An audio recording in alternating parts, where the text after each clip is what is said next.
ask panelists to start thinking more about that question, even though it was implicit in things that you already said. I mean, what about some of, say, skepticism about whether there is, thank you, what are common publics is one type of question, that you can't stop it, quality. Is there a role for something like rules or regulation in certain places, or what do we say back when people wonder about that? Is there a role for filters? Earlier in some of the panels this morning and this afternoon, some were saying that technology cultures need rules in order to function creatively and collaboratively. That there needs to be structures, and others were concerned about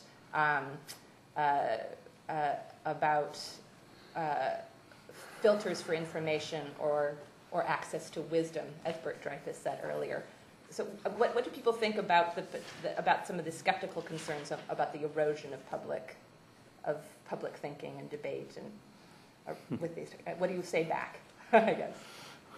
Well, one of my favorite expressions is things aren't like they used to be and never were. Now that sidesteps the real question, which is, well, how do you make it better, right? Because that's the real brunt of the question is, what should we be doing in order to have a good environment? And I think that generally speaking, it is better to have a distributed network of innovation. Now, that doesn't mean that there isn't places for regulating marketplaces, or there's corner cases, but to, generally speaking, at scale, centralized planning is a disaster. And usually you should only do it when it kind of follows the Churchill line on democracy, which is, well, democracy is a terrible form of government, but it's up for all the others. Exactly. Right. So, when you have to, let's say roads and other kinds of things is an important thing. There's certain natural monopolies and utilities and whatnot which need to be regulated for obvious reasons. At least I think obvious reasons. There are probably people who would debate with me on that. Now, in terms of thinking about what kinds of things centralized institutions like regulatory bodies should do in order to help, I actually, the framework that I've been kind of playing with in my head is, what would be the web services that a government would offer, right? Like what would be the like if it was an API interface, what would it be in order to make it happen, as opposed to tons of people who think that the internet is made out of pipes, lecturing on. And that might be part of the identity question. Like, for example, what if you had a web services call for the driver's license database? Other kinds of things. Like, what would then be possible then in terms of innovation on the network? Though that would be the flavor of my usual response to these kinds of questions. Great. Seth, do you want to? I think Reed's bringing up an important point. So if you think about a spectrum, we've got identity on one hand, and then anonymity on the other. What's sort of mediating it or balancing it is data, right? So data is what is produced when I identify myself. I mean, obviously I produce data when I'm anonymous, but I produce a lot more data when I'm identified. And the minute I log into a Facebook, or I log into a Twitter, or I log into LinkedIn, there's a phenomenal amount of community formation that's happening in real time. So that as I identify myself to one of these networks, or to all these networks, that I exist as a male, I exist as a member of Marin, I exist as an American, I exist as an alumnus of Columbia, I exist as an entrepreneur. I mean, I start to participate in all these affinity groups, some of which are surfaced differently in different environments. So in LinkedIn, I factor into all sorts of professional topologies, and when I'm logged into Facebook, it's a whole different set of affinities and communities. Some of which are static, like where I went to school, others of which are being produced in real time based on what I click on, what I surf, that's more aleatory. And so, as that is being produced by virtue of my identity, the flip side is, well, then how do I rescue some anonymity for myself? How do I shield myself from the public? How do I get off the street and go into a more quiet environment? And I think as much as the government probably should give us access, like Reed's saying, to driver records and insurance protocols and all that, it would be nice if there was some body that granted us anonymity in a really secure way. I think that one of the greatest hoaxes right now, in business is LifeLock, right? And just sort of, and I get called at home by Bank of America yesterday saying, Bank of America calls you. I have a credit card with Bank of America. It's Friday night. I'm going to pick up the call. And inevitably, it's not about my freaking account. It's about them wanting to upsell me identity theft insurance. And it's like, this is bogus. You're not actually, you're just taking my money because you're trying to make me afraid. And so, they're doing a great holiday promotion, I'm sure. So and that's what I think we need for, the evolution of a progressive public is some guarantee around anonymity. But the actual and deletion. But deletion, I think, yes. The difficulty around anonymity is that everyone thinks about it as this kind of the radio thing, this one-on-one. And the anonymity issue is not what I'm doing. The anonymity issue is when Dick posts the picture of what we're doing here online, etc. It's the fact that I'm not the only person who produces information about myself. Right. And there are entire business sites that basically incent people to put in office phone numbers, mobile phone numbers, other kinds of things on people so that other salespeople can get it. And it's like, okay, that becomes a very difficult problem in the hypercube of scale. Dick, did you want to say anything? No, I was just going to say that I think the interesting one of the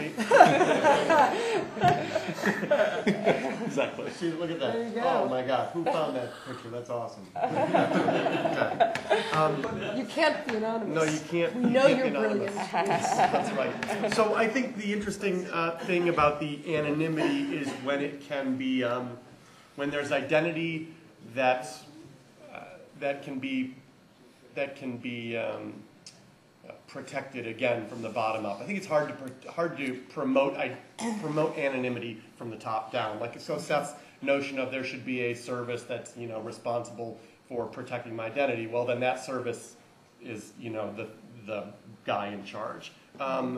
So what's a way that you can protect identity from the bottom up? I don't have a lot of good examples. One might be you're going back to the Iranian election where lots of people on Twitter started saying my location is Iran, Baghdad, is Iran, and so that or Tehran, so that the authorities in Iran looking for Iranians promoting fomenting revolution would be harder to find, and everyone changing their IDs and so forth to be I'm this person over Iran when I'm really not, to try to sort of circle the wagons. That's an interesting way of protecting the lack of anonymity that the people sort of fomenting, everyone meet in the square could have. I don't have a lot of good other ideas about how to go about it, but there probably are some. And people keep saying that basically anonymity, privacy is just over. And on some level, it seems that it just is. I mean, how can you protect? Because indeed, somebody can take a picture of you, put it online, and that's that. And there isn't a whole heck of a lot that you can do about it at this point. Who are you going to sue? Back in the day when you just had newspapers and somebody put your picture there with something false that you said, you could sue the newspaper. Right. But there isn't anything like that. So unfortunately, I feel like you just have to accept that there's just going to be a lot less privacy than there ever was. And then find little realms where perhaps you can keep some privacy, about your credit card number, about that, and get certain kinds of locks. But there's certain ways in which I just think the world is going to be less private than it was. Well, let's having thought about anonymity, which was actually one of the open process working groups earlier. Let's flip to the opposite, which is because so many of these social media are really about the opposite, about exposure and about a lot. And as a result, a number of people have been turning to other kinds of phrases for thinking about the new economies brought on by social media technologies. And we've heard them throughout the day, things like that we're into this is about symbolic production, that this is about an attention economy, a reputational economy. Seth, I think all of you have at some point used some of these phrases, the influence economy. I'm just thinking about how some of those ways of imagining, using the word economy, but also thinking about circulation of image and representation and connections across the globe in these technologies. How do they inflect how you're thinking about your organizations, new organizations? I mean, I'm just thinking about at this point how I increasingly use social media as a reporter. Yeah. And I'm really aware. NPR, right. And I'm very, very aware of what I put up. Mm-hmm. I never put anything online. I mean, it's very important to me to maintain some semblance of not taking sides on a lot of things. And so I never put anything up. I do think about actually managing my image. And I guess in that way I try and keep a realm of privacy. Right. And I think NPR has very, very explicit rules now about social media and how we can use it and what's against NPR policy and what is not. Okay, can you give an example about something that might be sort of Well, surprising? in the same way, or it's different? like if, for example, you are on social media and you join a group that's on one side of the political spectrum in order to do research, we were told it's also best to join a group on the other side of the spectrum so that it doesn't appear as if you are being biased in some way. So we really are looking at it at NPR, I think, as a very public place, and that as reporters, when we go out, we represent the organization in all of these social media places, and therefore we have to maintain ourselves as reporters. These are public sphere. I have an interesting piece of tactical advice, which I generated actually in thinking about one of my favorite books, although I think the author would be horrified at my corollary, which is Postman's public discourse in the age of the television. And basically, we live in a future where Huxley rather than Orwell is one, and there's just a massive amount of data which diminishes relevance, and trying to control data by its absence is a futile game. So the advice that I give people when they're trying to do brand management is don't try to redact what's on the internet. Try to put your signal forward and get that most forward. So, for example, when people say, well, I don't want, I'm being asked by reporters about something personal about myself, and I don't want to answer it. Well, the answer is to have something personal to say, and have that personal thing be the thing that you say each and every time. Right? So you choose what is the signal thing that you put forward. And I believe that's the strategy that we essentially all need to adopt. And, because of his, somewhat, kind of diminishment of the public discourse through the advancement of technology, I think Postman would find, heretical may not be the way that he would think of it, but yes, right. But I actually think that's the tactical advice for how you navigate these spaces. So I agree, which is I had Buckmaster talked about Godwin's law, which was this morning, which is that inevitably with the rise of any new technology or communication system, you inevitably talk to it with Nazi metaphors. And there's a couple of examples of large internet. Tweet that. Yes, Godwin's law. So to make this real and give you an example of what Reed's talking about, the other night Yahoo announced that it had adopted Facebook Connect as an identity system, and there's some pretty substantiated rumors that MySpace is about to do the same thing. And so I tweeted that, and we maintain very close relationships with Facebook, and I'm a big supporter of Facebook at socialmedia.com. But I said that, Yahoo was Poland and MySpace was France.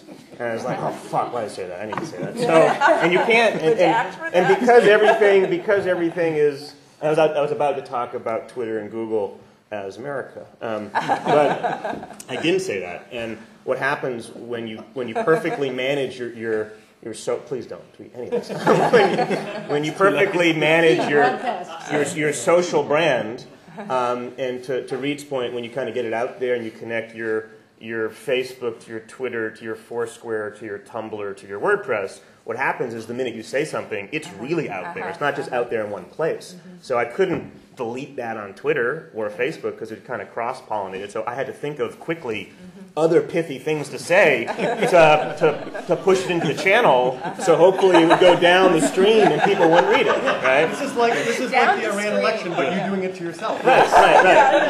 So that's a form of anonymity through digital noise. I don't know. But also, I like the down the screen quality. That there's something when we're talking about self-presentation on the internet, and we think about performance and use them for performance metaphors. We're thinking about this. That there's something about getting more verbiage out if the mechanism for delivering it is on a screen, getting it down the screen so that it's before anybody has a chance to read it, there's something else up. Was that part of the strategy? That is absolutely part of the strategy. I mean, the way that I've had a number of friends who are like, oh, I hate this link about me that's on the third link of Google. I'm like, generate more links. Yeah. Right. That's the only strategy. Yeah. I'll say something about the data, the influence economy or the economy of attention versus the data economy. There's this. At least I see these pitches out there for companies that are, what we're going to do is there are all these influencers on Twitter, so what we're going to do is have them advertise our product, and that'll be great because they have X million followers and now they're promoting, XYZ widgets, so XYZ widgets get in front of all these people, and it seems kind of like a stupid juvenile notion of the future of the attention economy or the influence economy. And but there are other really fascinating ways to take advantage of the data economy, and those are things like Umair Haq from the other side of the country talks about, or the other side of the world, I guess he lives in London now, talks about Nike Plus as this amazing innovation, right? Because they've taken this total commodity item, the shoe, which is just, they've got this marketing machine behind them, and because Michael Jordan wears the shoe, now you should wear the shoe.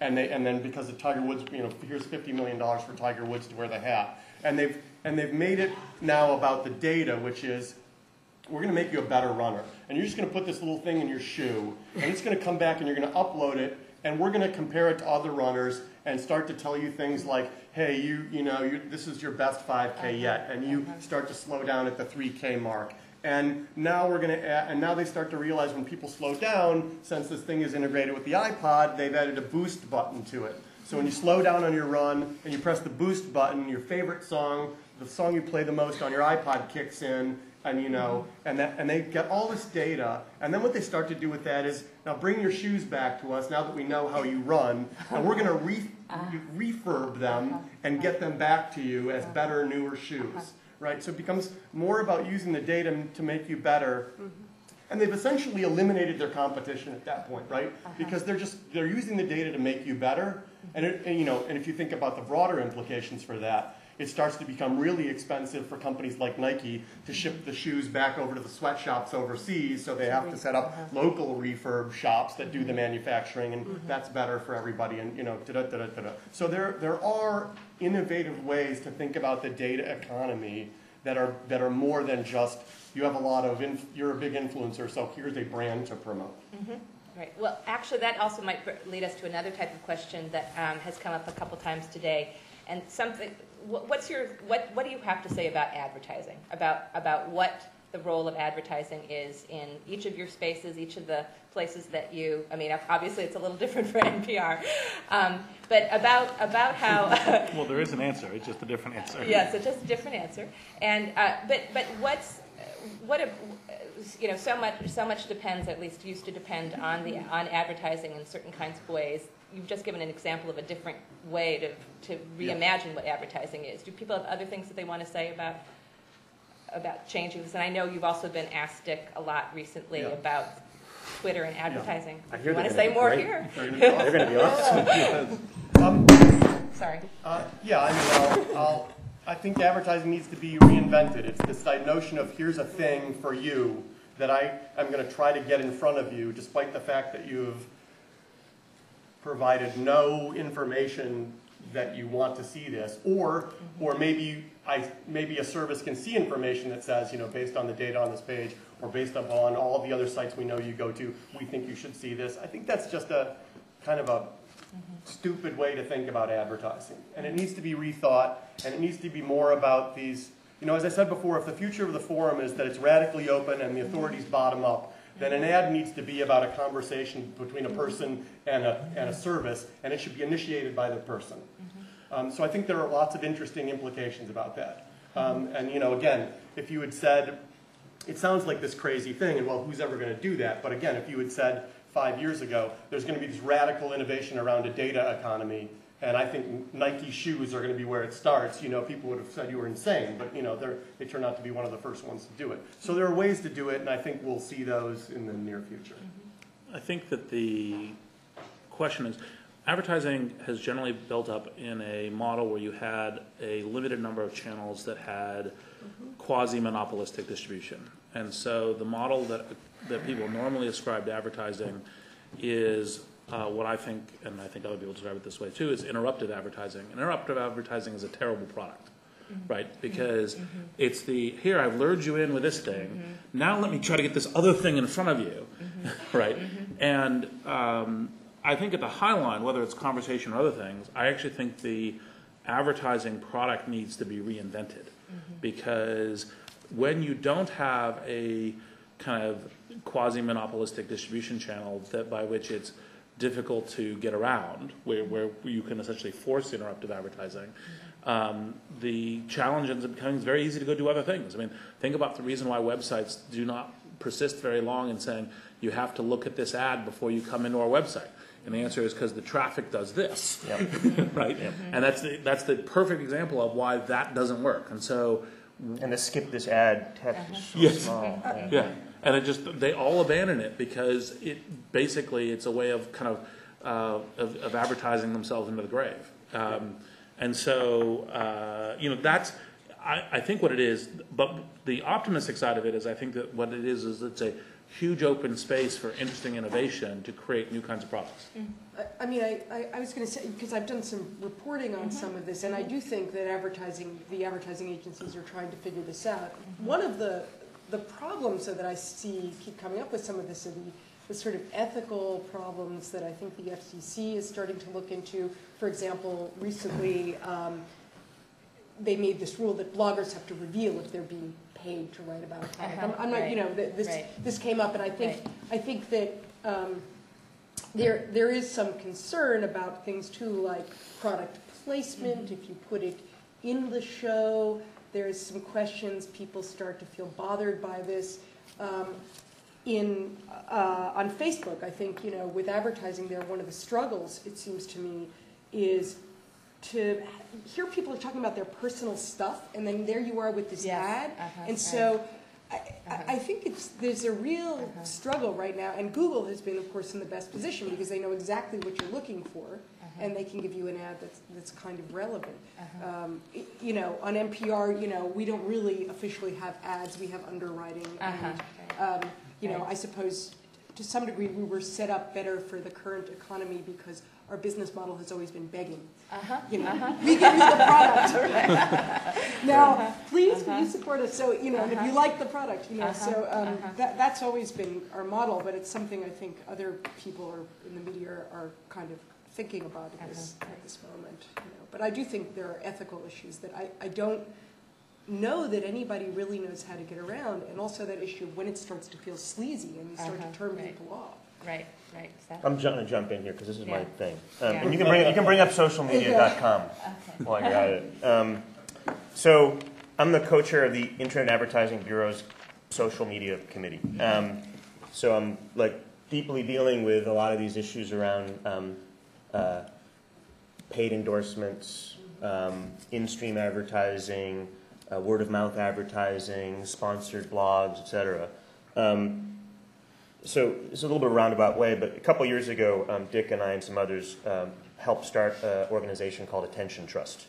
And the idea, and very influenced by Michael Goldhaber of Berkeley, who's really just a phenomenal theorist about attention and influence. and information. And so we basically, the thesis was that, all this data is out there being collected about people, clickstream data in particular, what you search for, where you go, and it's being, stolen from people and being commercially appropriated by publishers and media companies who are taking this clickstream data and sort of selling it to marketers without you knowing. And the thought was, take back your data.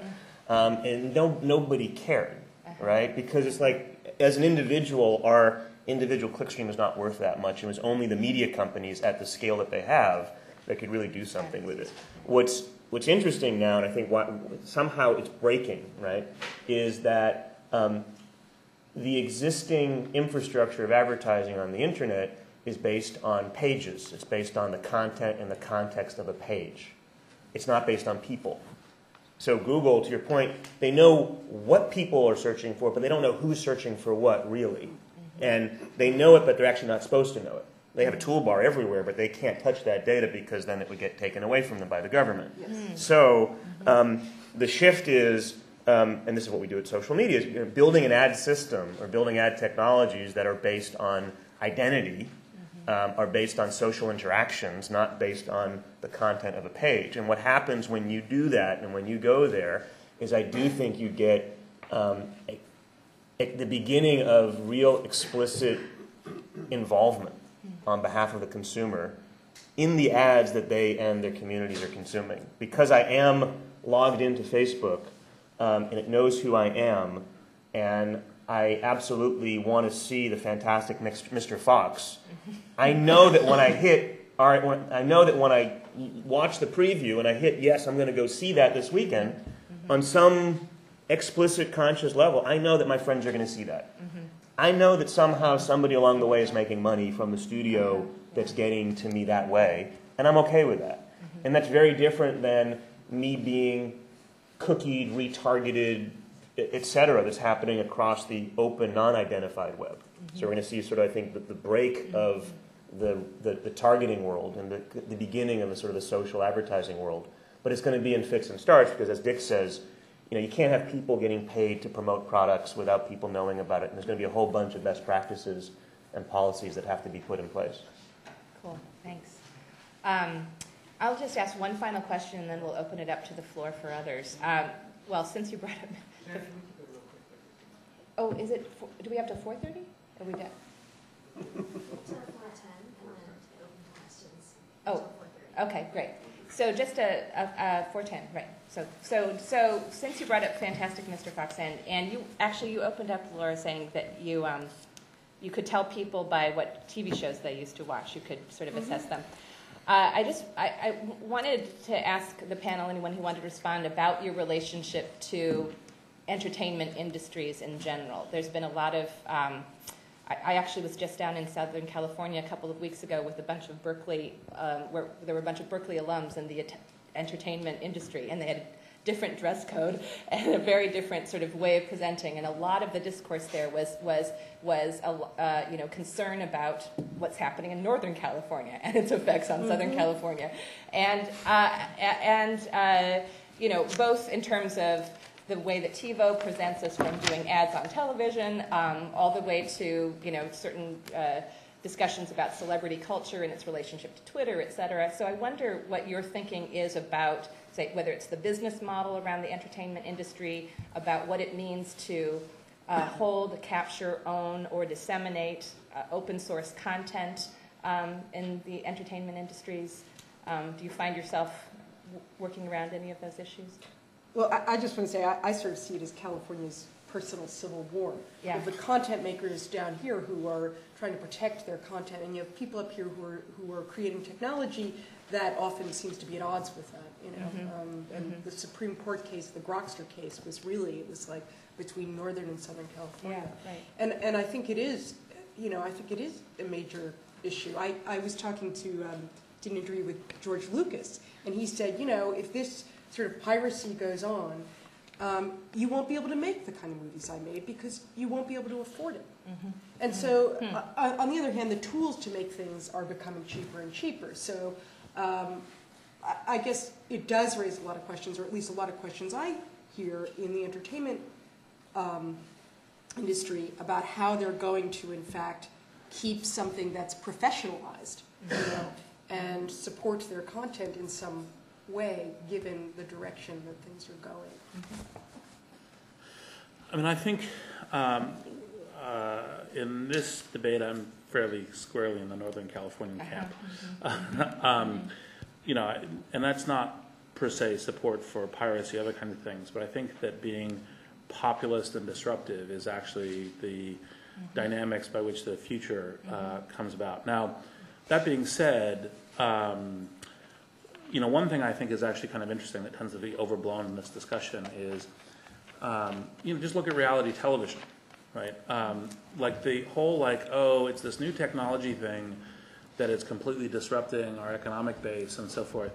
You know, look, it ultimately comes down to, as long as, you know, you have some kind of protections, and I think those are, you know, good or whatever, on piracy and be able to sell content, it's like, well, if you think the content's, you know, worth producing a, you know, actually I won't use that number because that'll, an X $100 million movie about, because people will pay for it, but then that's just a business decision. I mean, I think one of the things that I think is a shock is that, and this is one of the reasons I thought the whole social media and everything else, and you know, everything from Facebook and Twitter to a lot of other things constitute deep entertainment streams, is because people find people entertaining, right?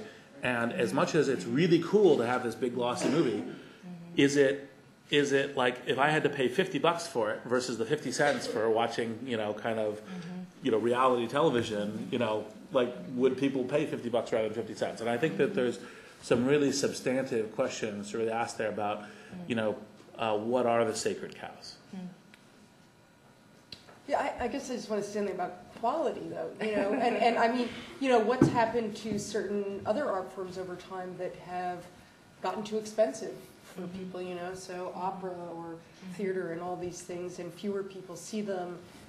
You know, I don't know. I want to believe that there will be a way to support some kind of high quality art. I mean, I think that it's hard to make great music, for example. I mean, that's an industry that's, while I'm not, you know, defending the record companies, but the question is, how will musicians make money?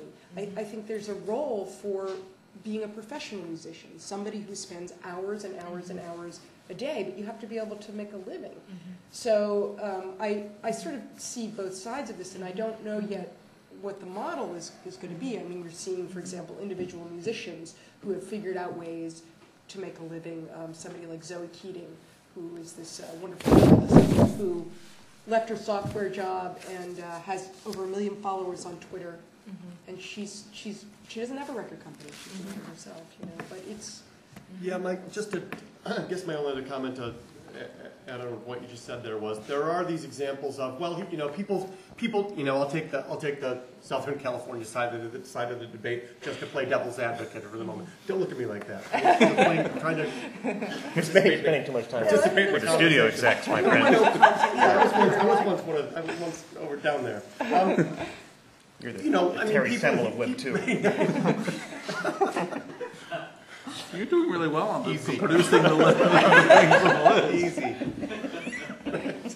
There's this notion that people in the industry up here like to put forth, which is well, here's you know, you just need to find an innovative way to remake your business. You know, here's an example of a woman who's done it, but, you know, then there are these millions of other artists out there who, you know, okay, well, how many cellists are there with 1 million followers on Twitter who can figure out how to use YouTube and do X, Y, Z? That's not really what she should be worrying more about playing the cello, and probably the other cellists are. And so she shouldn't have to go figure out these 90 other things and be an expert in them. There's got to be some model that you know, encourages the arts and doesn't force you to be 10 other things at the same time. Okay. So I guess I'm definitely in Northern California. I'm a New Yorker, East Coaster, so I don't know what that puts me, but I live in Northern California now. So I think there's been sort of a logical flaw in the media industry for, you know, years and years and years, which is the assumption that in order to have high engagement, which is what everybody wants, you need to have high bandwidth and high resolution. So if you think about, you know, from books to radio to TV to cable to HD, Xbox 360 and homepage, 3D TV and homepage takeovers, the assumption has been you need more bits, you need more resolution, you need more audio, video, multimedia to capture someone's attention. And I think what's happened, and somehow we've confused that, well, you need that kind of resolution, that kind of bandwidth to be quality. And that's what Hollywood does great, is they do Avatar at sort of incredible quality. What we're finding in terms of, why is it that Twitter is now, that Facebook is now responsible for a quarter of all attention on the internet, and the growth of Twitter and the growth of things like Foursquare is, you actually pay attention, Facebook is just status updates, and there's just a little box like this. And yeah, there's some video attached sometimes and some images attached, but they're really, really small, low bandwidth communications. The same thing with Twitter with 140 characters, or Foursquare, where it's just I hit a button and I've expressed myself. And so that, to me, is what this is all about, and the extent to which Southern California can somehow embrace the fact that it's not about necessarily. I mean, I think reality TV and reality whatever is kind of clearly moving in that direction.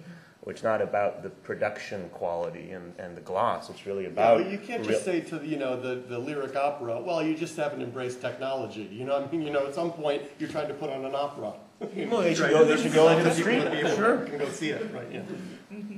Okay, let's open it up. Yeah, back there.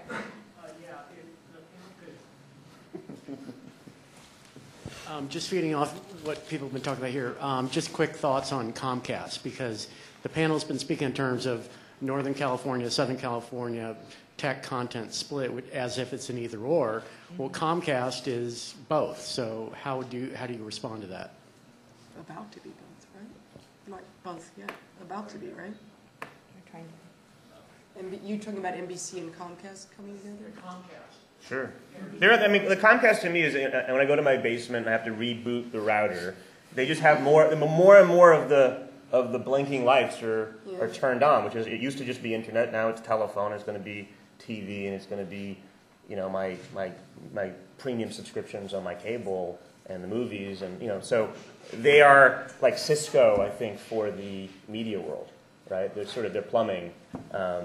They're obviously important, but I don't think that Comcast is going to invent a lot. I think that they're going to enable a lot of other people to invent on top of that platform. People I know, I was just talking to somebody in Washington who said that the Comcast NBC thing was the best argument she'd seen yet for network neutrality, which if people are sort of familiar with that, I'm assuming in this audience, not allowing the person who owns the pipe to favor some content over other content. Yeah. The society is better off the more open platforms it can have. And that wasn't a shill for Twitter, but. Another question? Yeah. Over 50% of the world has never made a phone call. And I think it puts things in perspective of all of the things that you do very well. What are the things that you can do to contribute to the social welfare of our communities in a way in which we have to deal with places in other parts of the world that don't have access to social networks? And they have mobile devices, and how can we reach out in a simple way to change that? Well, I mean, part of how a lot of entrepreneurs just look at mobile devices as another terminal, right? So you can also get people into the cloud. And one of the things I think is interesting is I've had a bunch of conversations with folks about how the whole kind of crowdsourcing, set of applications, everything from Mechanical Turk to a variety of other things, actually is creating interesting distributed economic things once you have that kind of connectivity. So like, for example, you have refugee camps which happen to have a computer center in them. Actually, in fact, the average kind of hourly wage by working really hard you can get out of Mechanical Turk, if you know how to do it, is about $250. But $250 in some areas of the world is actually, is valuable. Now, to amortize the computer equipment and understand the network connectivity, and without getting, at the minimum, mobile connectivity, usually we don't have much to offer there because we build it out in the cloud, but the hope is that that connectivity naturally continues to expand. Any other responses? Yeah. I was just going to say, yeah, it's also spreading so fast. I mean, I did some reporting out of India and China, where the mobile phones, I mean, that is their computer, really, and they're just becoming more and more accessible. And in many ways, it seems to me, outside of the United States, they've leaped over us in terms of wireless expansion. So you'll see like farmers in fields with a cell phone figuring out rice prices, with a mobile device, and I think it's happening. I think that there's also in other countries more involvement of the government sometimes than there has been in ours in developing connections. South Korea, certainly in China, it's kind of mixed, but that's just what I'm seeing, from my personal experience. Yeah. You, in the middle there. Hi, I run the digital practice at a public interest communications firm. So every day, somebody comes to me and says, how should we use social media for our cause? How should we use it to organize? What should we do? Some of them, like MoveOn, have really become content producers, so they have a different capacity than most causes. But I'd love to know what you guys think in terms of how causes should be using social media more effectively to organize and achieve whatever it is they're looking to do. Okay. I mean, the answer is yes, right? So, I think I thought your answer was going to be more sophisticated, or I wouldn't have deferred. You're coming at me, so I had to. Okay. So there's no. There's so many different venues, and you obviously need a Facebook fan page, and you need a Twitter account, and you need communities, and you need a blog, and and you need some kind of CRM system to manage all of it, and you need email communications, and you probably need an agency to donate their time to help thread it all together. Those are the tools. Yep.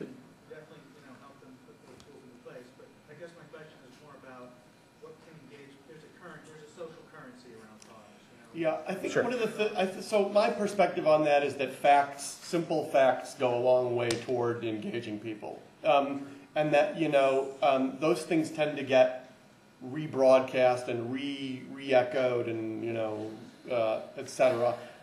More so than here's our perspective on this broader thing. These sometimes just simple facts that like the comment that was just made. 50% of the people in the world, adults in the world have never made a phone call, or whatever the statistic is. Those resonate with people and they get rebroadcast, right? And so to the extent that your cause has, I'm sure, a wealth of facts at its fingertips that it probably believes people would find shocking, just broadcasting those facts can be compelling.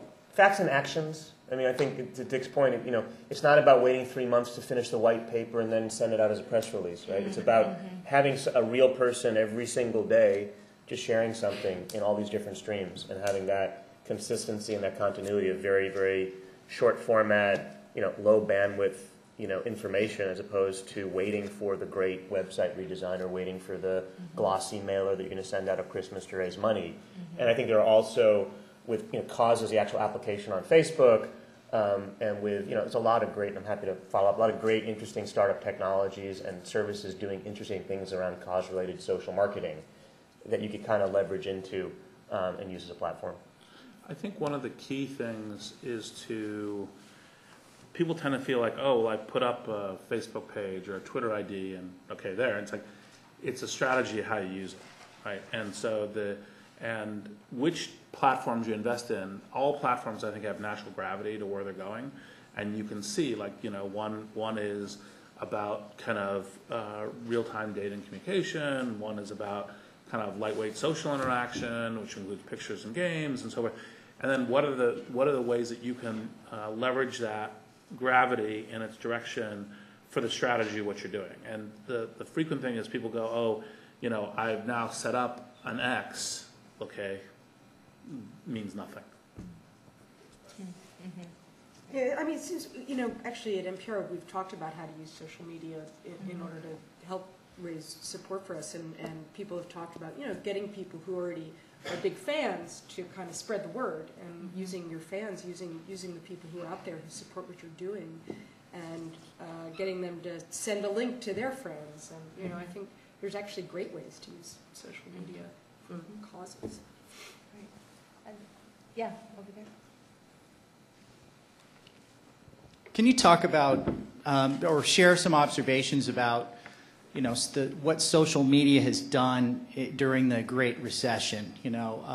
What's happened to revenue models in terms of advertising? With particularly, I'm interested in hearing about LinkedIn. Have people been? I've noticed, my LinkedIn traffic has been kind of increased in the last year with people kind of using it more, for example, to find jobs or whatnot. Great. That was, something I wanted to ask you. I've been working with a game company on Facebook, and we've seen a surge of people, 250,000 people a month surge to play farm game, in Farmville in Zynga. It seems to relate to your opening comments, to read the comments about people becoming sort of new sort of their own businesses as well. But I don't know if you have.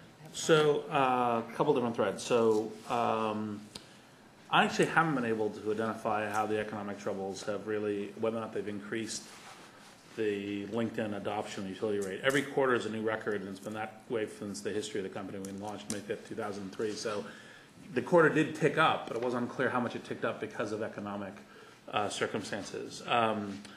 In terms of the ad side of our business, it had a quieting effect in Q1 and then otherwise just kind of washed out. And I think that part of what happens in these digital businesses is very low cost of serving.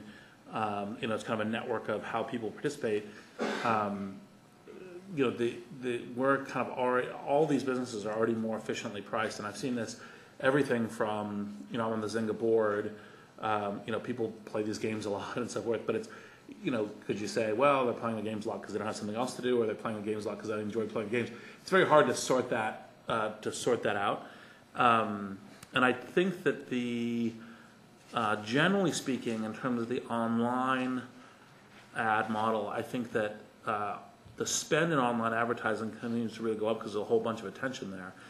The key question about the health of the businesses, and this is more of an investor perspective, because LinkedIn, actually, like I said, has basically, from now, it looks like there was no substantial impact from the economic troubles, is that basically all of every ad model I see is doing actually kind of just fine, but the principal challenge to move the dollars online is how large the denominator is. So much time and attention is going into online.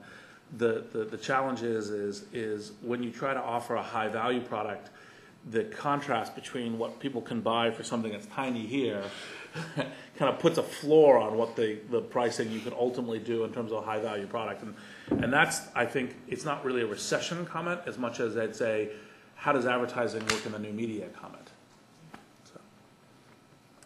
Yeah. iPhone apps then, is that kind of related to that, the compression of prices? A lot of them have been forced to go to 99 cents and $1.99.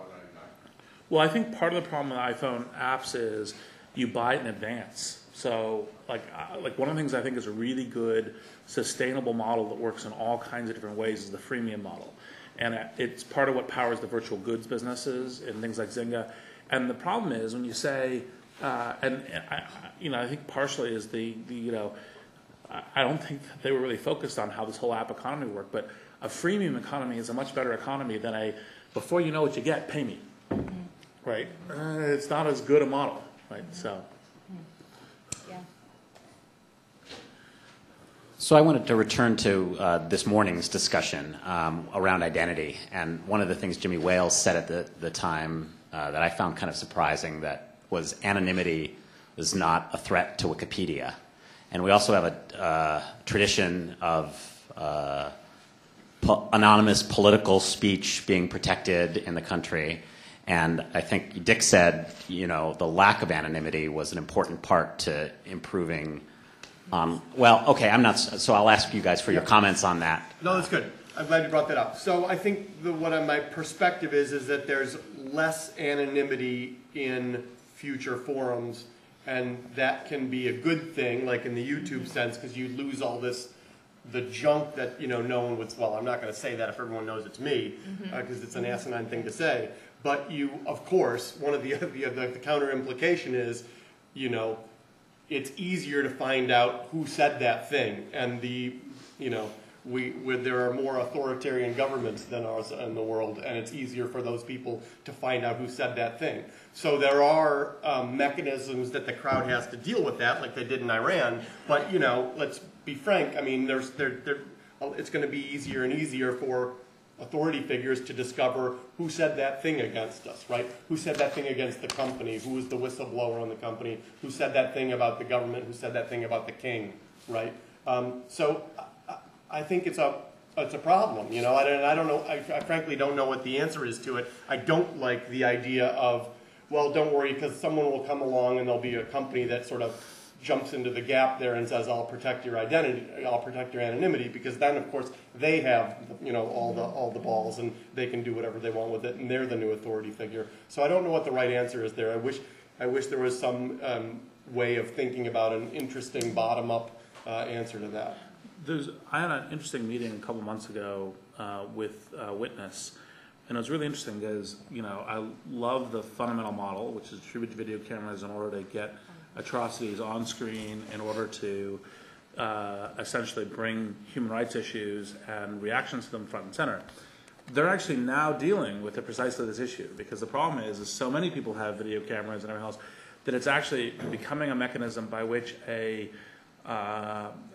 hostile government with bad intent can track people down and do stuff about it. And they're trying to balance they're trying to figure out how to navigate their mission. And I think it's important for good societies to have a venue by which anonymous communication can happen. And it's important that it's there, because if there is like a bad oppression, that can give a place where it can organize. Now, when things are working generally pretty well and there's mostly freedom of speech, the problem is most anonymous communication is terrible, right? So, I think my angle of this is like if someone said, look, we're going to make sure that we create an anonymous place where there can be anonymous discussion, I'd be very supportive of that. Yeah. I think most people are going to ignore it except when they have a great need to it. Right. There needs to be transparency around anonymity, because otherwise transparency and anonymity are sort of in conflict. Yeah, and I mean, sometimes there's too much anonymity online. I mean, right. I know that a lot of my journalist friends have just sort of stopped reading some of the comments about their articles and things because they're so nasty so often. And people can say it anonymously, yet at the same time it would be nice also to have a place where I mean, there are the sort of wider privacy implications. And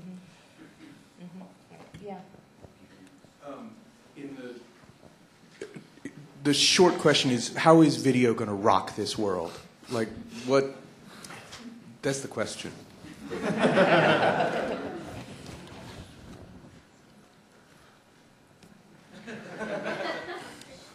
Well, I'm in radio.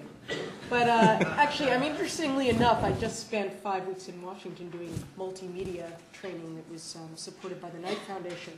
And I was taught how to do video slideshows, although we are now told that really people just want a picture online and text, and that's what people do online. Video remains still quite an expensive proposition, and it's something I think that people will only do when they're sitting someplace where they feel they can safely watch something. So I don't know how much video is gonna. It's already rocking things in terms of everybody's got a camera, everybody can put something up, but it doesn't mean it's any good. And I know that you'll be able to watch all that video on your TV and pick from as much bad video as you want. Yeah, a final question? It's sort of a response to that.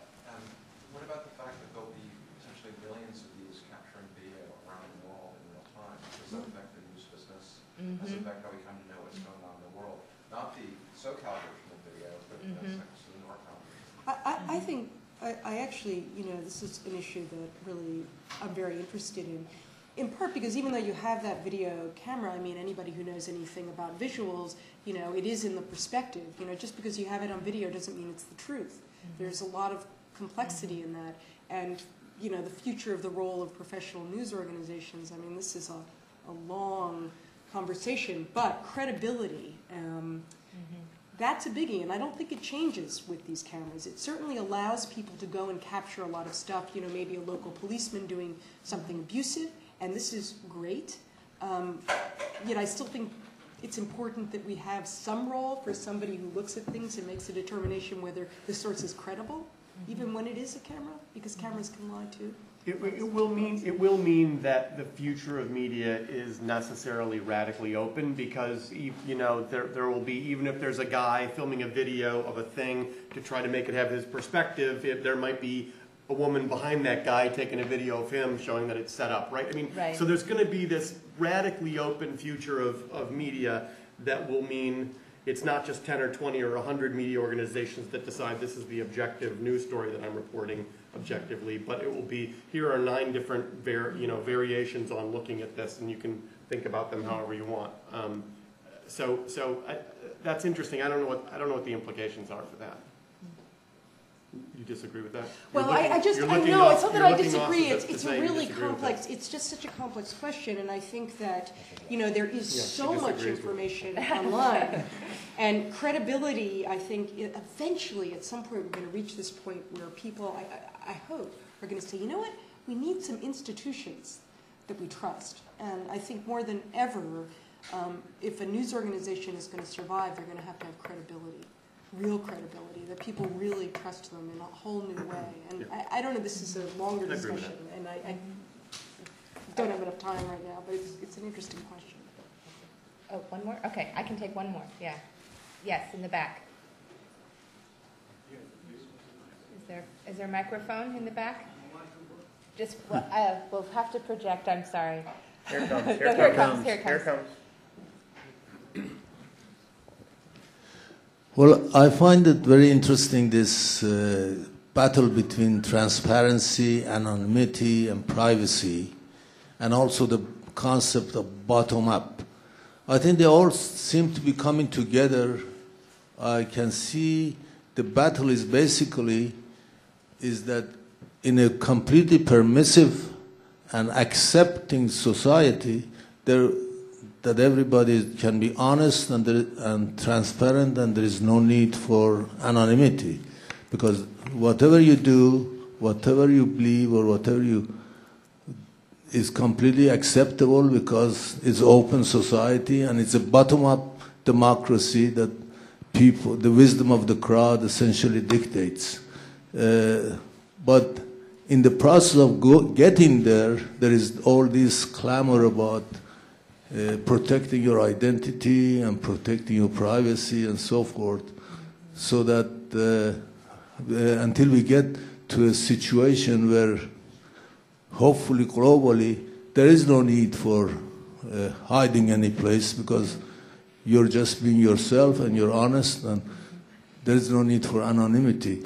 The bottom-up news thing, I want to bring your attention to a site that I've seen called Dotspot, that people can attach videos and comments on any news on the internet, and so there would be a multiplicity of opinion and ideas and things that they have observed and so forth. So I would like to ask you, what is your vision of the future in terms of societies that are completely accepting of their individual differences?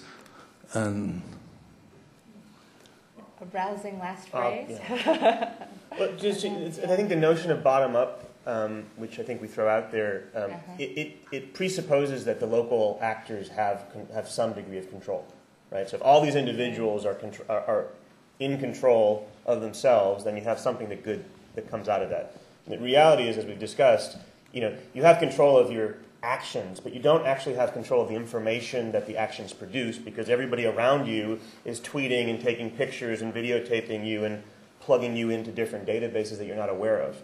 So I don't think, from an identity and an anonymity and a privacy perspective, that there will be a bottom-up revolution that will make everything happy and progressive. I think we're going to have, no sooner are we going to have to, regulate Google than we're going to have to regulate Facebook, because they've amassed so much data about individuals that the individuals can no longer control at their own kind of individual local actor level. I think it's feckless to think that there's going to be bottom-up regulation based on the architecture of data. That's a decision that those companies make about the access to that data and whether it's accessible or not. That's not a de facto. I didn't mention Twitter because I think Twitter is at least until you got involved, was very open and very progressive and wasn't doing things with the API to create competitive advantage. So very good. Okay, with that aside, let's thank our panelists.